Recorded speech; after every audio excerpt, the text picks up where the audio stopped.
ipaliwanag niya muna. At saka, kaya nga pinag-utos yung tax audit kasi lumalabas sa mga balita, mga kababayan, yung pinagmamalaki niya na mga kumpanya, yung iba po nalulugi. Almost all daw na mga negosyo ni Sara nalulugi, negosyo ng kanyang pamilya. So malamang front lang. Ipaliwanag niya muna yung mga payouts mula kay Sammy Oy. Bakit kailangan niyang tumanggap ng payouts? Pati ng buong pamilya niya, kasama pa si Kitty at saka yung number 2. Di ba? Yan muna yung ipaliwanag ninyo. Puro pag-iwas, mga kababayan, yung ginagawa ni Sara Duterte at ng kanyang pamilya.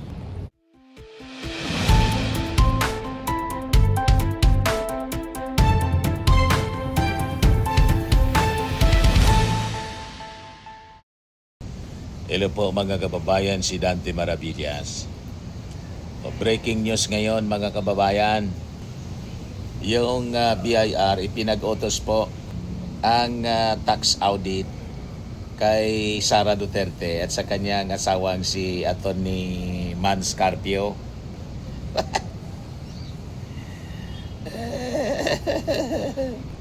Yan. Yan ang balita ngayon. Oh. BIR orders tax audit of VP Duterte husband. Sabi dito sa report ng Manila Bulletin, the Bureau of Internal Revenue, BIR, has ordered a formal tax audit of Vice President Sara Duterte, her husband Manasseh Carpio, and 9 affiliated business enterprises. Bakit anya Mr. Maravillas pinag-utos yung tax audit? Resulta po ito ng hindi tumutugmang salin.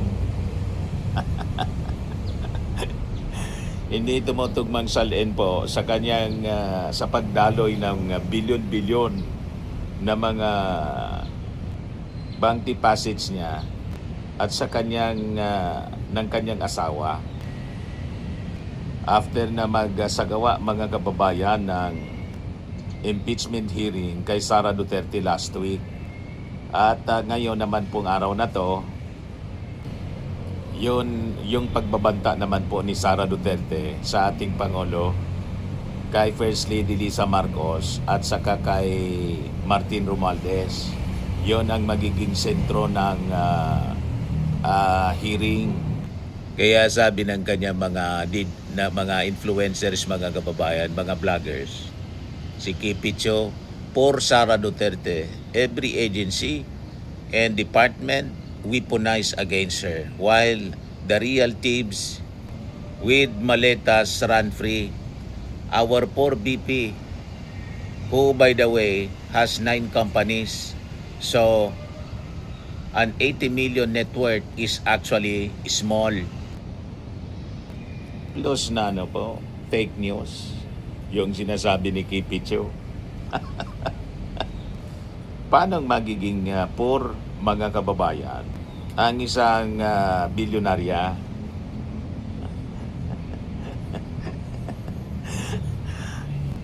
Ang ibig niya sabihin ay kawawa. Paano naging kawawa uli ang isang multi-billionaire?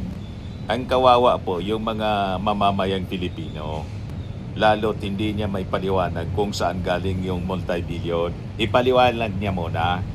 At saka, kaya nga pinag-utos yung tax audit kasi lumalabas sa mga balita, mga kababayan, yung pinagmamalaki niya na mga kumpanya, yung iba po nalulugi. Almost all daw na mga negosyo ni Sara nalulugi, negosyo ng kanyang pamilya. So malamang front lang. Ipaliwanag niya muna yung mga payouts mula kay Sammy Oy. Bakit kailangan niyang tumanggap ng payouts? Pati ng buong pamilya niya, kasama pa si Kitty at saka yung number 2. Di ba? Yan muna yung ipaliwanag ninyo. puro pag-iwas, mga kababayan, yung ginagawa ni Sara Duterte at ng kanyang pamilya. But anyway, ibigay ko muna sa inyo itong balita dito sa Manila Bulletin, Inquirer, lahat ng mga news mga news organization, periodiko, radyo, TV. Ito yung balita, mga kababayan, breaking news. So sabi dito, the BIR has ordered a tax audit of Vice President Sara Duterte, yung kanyang asawang si Mans Carpio, pati yung mga negosyo na naliling sa kanya, sa kanilang mag-asawa.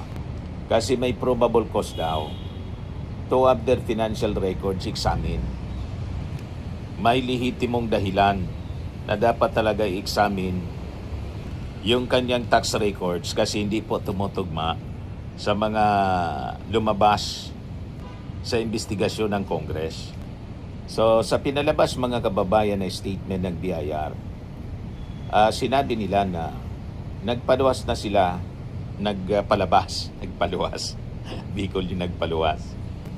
Nagpalabas na sila, mga kababayan, ng letters of authority or LOAS for the audit based on third-party information as well as data from publicly available in official sources.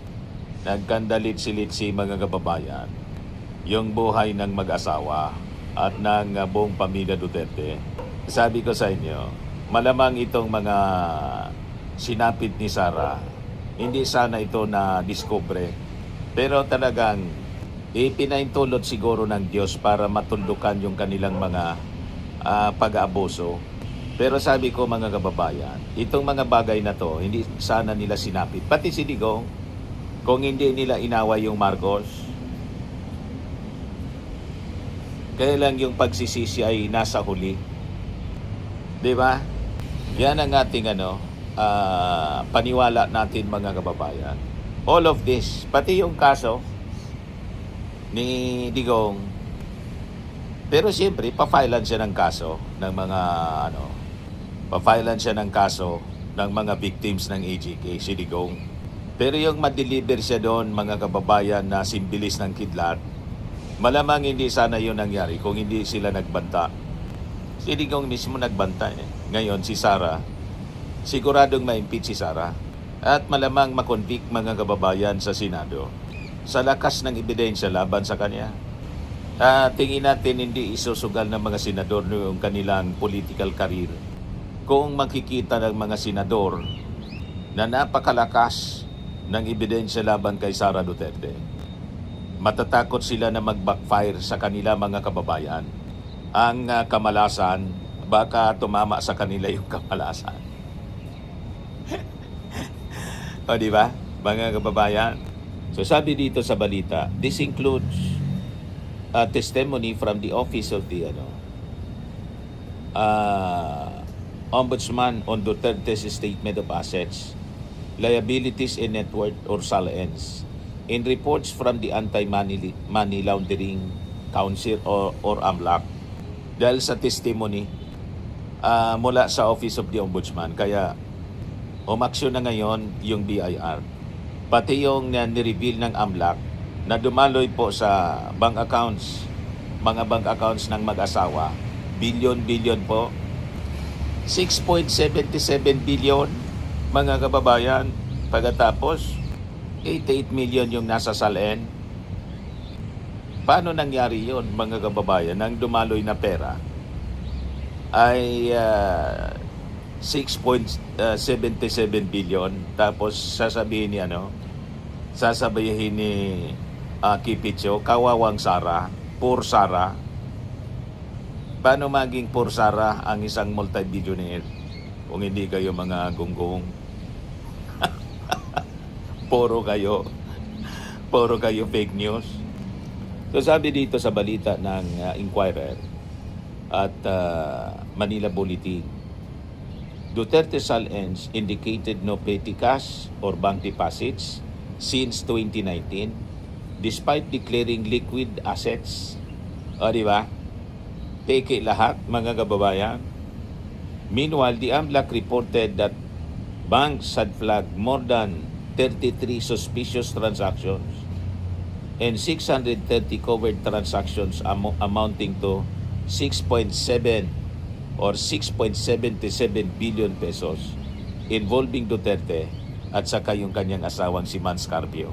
Kaya imbis sagutin nila, mga kababayan, yung dumaloy na pera, ang mga actions nila ay kastiguhin yung BSP kasi pinaintulutan ito yung AMLAC, tapos yung Congress mismo na nag-iimbestiga, kinasuhan ni Mans Carpio ng violation daw ng Bank Secrecy Law, AMLA, tapos Data Privacy Act. Hindi man nila dinideny yung bilyon. O, di ba, mga kababayan? So sabi dito sa balita, the AMLAC also recorded a total of 3.9 billion pesos across 417 transactions from 2025 to 2026. With the issuance of LOAs, BIR revenue officers are authorized to examine the taxpayers' books of accounts in other financial records. You see, the companies to be audited are as follows.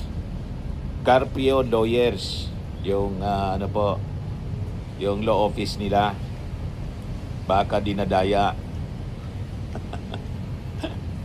Celta Machem Salon, City Hall King Chow Foods Corporation, Davao Bounty Times Food Corporations, Madayao Fisheries Incorporated, Davao Emerging Taipans Corporation, Amianan Shores Incorporated, Kali 88 Foods Corporation, and Geometry Security and Investigation Agency Incorporated.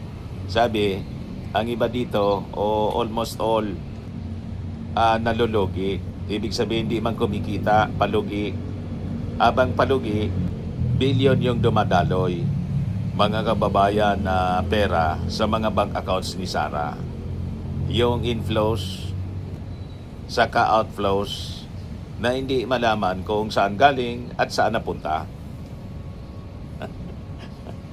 O, di ba? Mga kababayan, ganyan doon ng iba, itong mga negosyo na legit business, frontman lang po para hindi makahalata yung publiko. Nahalata. At ito, mga kababayan, consequences ng kayabangan. Di ba? Kung hindi siya nagbanta, kung hindi niya inaway yung ating Pangulo, hindi sana na-imbestiga yung kanyang confidential funds na nalunok 125 million na hindi nga po 11 days, kundi sabi ni Madriaga, less than 24 hours. So, lahat ng ito sumabog sa kanyang pagmumuka sa buong pamilya na. Ang dahilan nito, sila man lang, di ba po, mga kababayan, no one to be blamed, kundi sarili nila, mga kababayan. Kaya tama yung lagi nating sinasabi, quoted from the Bible, na sinabi ni King Solomon sa Proverbs 16:18. Sabi ni King Solomon, pride goeth before destruction, and an haughty spirit before a fall. Ito ang nangyayari sa buong pamilya ng Duterte, mga kababayan. Sa sobrang kahambugan, sa sobrang kayabangan, ito yung kanilang inabot. Ngayon, with all these documents, mga kababayan, na sumabog sa pagmumuka ni Sara Duterte at pamilya Duterte mismo, mga bank records na nagpapatunay ng kadudadudang mga transactions, I think kailangan sundin na ni Sara Duterte yung kanyang tatay na nung investigation ng Congress, mga kababayan, at na-invite si Digong. Yun ang sinabi ni Digong pag may nakita niya na diferensya sa mga bank records, kahit anya konti, I will ask niya, Sara Duterte, na mag-resign at lahat ng mga anak niya na nasa posisyon. At pati siya, mga kababayan, magbibigti daw siya. So I think ito na yung panahon para tuparin, mga kababayan ng pamilya Duterte, yung kanilang promise sa publiko. Sinabihan niya yan, Mr. Maravillas, ni Digong. Sinabi niya. Recorded po, mga kababayan. Gusto rin yung marinig. Ito, panoorin natin. You can find out may nilagay sa ng record. Now, I'm willing to execute an affidavit or kayo na lang to summon the banks or someone to my Yan yung kayabangan ni Digong na never na nangyari, never na natupad. In front of you. Magbibigti daw siya. You can summon, I will sign a waiver, all banks. Pati yung World Bank ng Amerika, kung may isang totoo lang kiting, I will resign and I will ask my daughter to resign and everybody in the family. That is my guarantee. And Everybody? I will hang myself. Nagbibigti pa siya. Ulitin natin, mga kababayan. Kung may isang totoo lang kiting, I will resign and I will ask my daughter to resign and everybody in the family. That is my guarantee. May nilagay sa ng record. Now, I'm willing to execute an affidavit.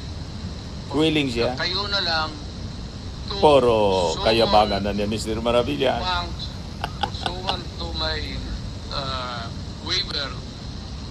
Kung may totoo lang maski isa, I will hang myself in front of you. Magbibigti siya. You can summon, I will sign a waiver, all banks. Pati yung World Bank ng Amerika, kung may isang totoo lang kiting, I will resign and I will ask my daughter to resign and everybody in the family. That is my guarantee. And I will hang myself.